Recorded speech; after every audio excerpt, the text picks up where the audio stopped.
Assalamualaikum warahmatullahi wabarakatuh. Halo Butiaran teman-teman, perkenalkan nama saya Naira Natasha Putri dari kelas 84. Izinkan saya untuk mempresentasikan bab 4 yang berjudul Getaran, Gelombang, dan Cahaya. A. Getaran. Sentuhlah pangkal tenggorokanmu saat kamu mengucapkan salam kepada Bapak Ibu Guru atau saat berbicara pada teman. Apakah kamu merasakan sesuatu? Sekarang coba kamu berteriak keras. Apakah kamu merasakan sesuatu yang bergetar? Mengapa saat yang mengeluarkan suara atau bunyi itu disertai dengan gerakan pada tenggorokan? 1. Benda yang bergetar. Berbicara atau berteriak adalah akibat dari fenomena pita suara yang bergetar. Semua benda akan bergetar apabila diberi gangguan atau usikan. Benda yang bergetar dapat juga sebagai benda yang bersosialisasi. Benda bergetar atau bersosialisasi ada yang dapat dilihat secara kasat mata dan dapat dirasakan langsung. Ada pula yang tidak dapat dilihat dan tidak bisa dirasakan secara langsung. 2. Apa saja sih variabel getaran itu? Bandul dibuat mula-mula dalam keadaan diam pada kedudukan O. Pada posisi ini disebut sebagai kedudukan atau posisi seimbang. Bandul tersebut kemudian ditarik pada kedudukan A dengan sudut simpangan kecil sekitar 100 derajat. Pada saat bandul dilepaskan dari kedudukan A, bandul akan bergerak teratur melalui titik A, O, B, O, A. Dan gerakan itu disebut gerak bolak-balik dalam satu kali getaran. Salah satu ciri dari getaran adalah adanya amplitudo atau simpangan terbesar, yaitu O ke A atau O ke B. Ini adalah contoh gambar dari bandul. Waktu yang diperlukan suatu benda menutup satu kali getaran penuh disebut sebagai periode, dilambangkan dengan huruf T dalam satuan detik.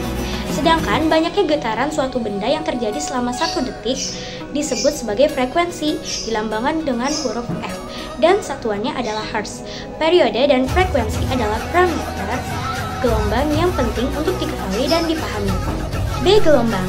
Cobalah kamu menuju kolam di perkarangan sekolah atau rumah. Lemparkan sebuah batu yang kecil ke kolam tersebut. Apakah yang kamu saksikan? Jika di atas air kolam tersebut ada sampah dedaunan, mengapa dedaunan tersebut ikut bergerak naik dan turun? Padahal jarak antara daun dan batu yang tercemplung ke dalam kolam cukup jauh. Kenapa munculnya gelombang? Peristiwa itu ikut bergeraknya dedaunan pada tepian kolam adalah contoh fenomena perambatan getaran atau yang disebut juga sebagai gelombang. Lebih tepatnya adalah gelombang pada permukaan air.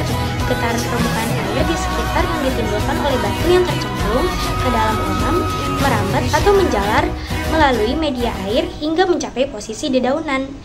2. Jenis-jenis gelombang. Jika kita meninjau berdasarkan bentuknya, maka gelombang dapat dibagi menjadi 2 jenis.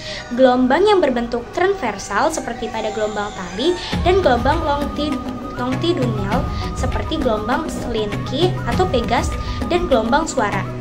Contoh gelombang banyak sekali di dalam kehidupan sehari-hari. Beberapa di antaranya adalah gelombang yang dapat dilihat secara jelas oleh mata manusia, yaitu gelombang laut berupa ombak, gelombang pada tali, gelombang udara, gelombang gempa, dan banyak lagi. Gelombang-gelombang tersebut disebut juga gelombang mekanik karena perambatan getarannya memerlukan medium.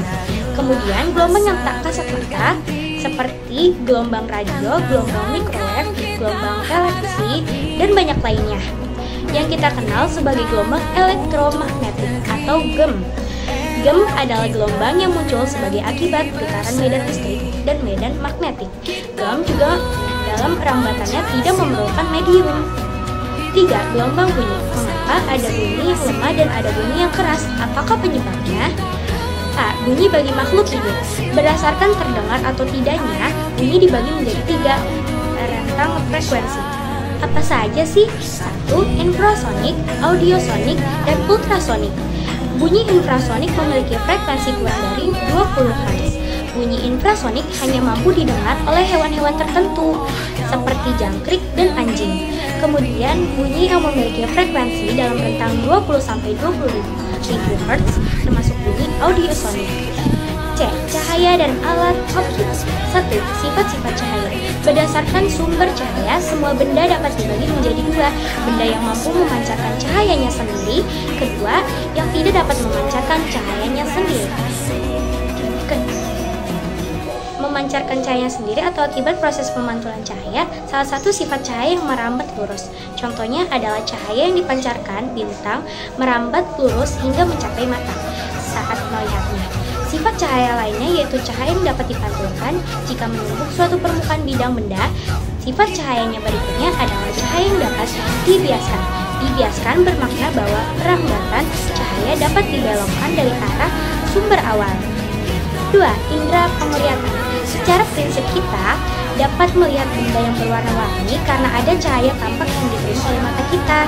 Cahaya tampak tersebut mengenai benda dan terpantul hingga menuju mata. Warna-warna yang diterima oleh mata itulah yang memberikan pesan warna hijau, biru, dan seterusnya. Jika tidak ada sumber cahaya atau gelap yang memantul ke mata kita, maka kita tidak dapat melihat apapun. Ini adalah contoh dari mata atau kornea mata. 3. Alat optik. Alat bantu penglihatan atau yang dikenal sebagai alat optik untuk melihat benda-benda jauh seperti bintang dikenal sebagai teleskop. Ini adalah contoh teleskop. Sekian presentasi dari saya. Mohon maaf bila ada kekurangan. Wassalamualaikum warahmatullahi wabarakatuh.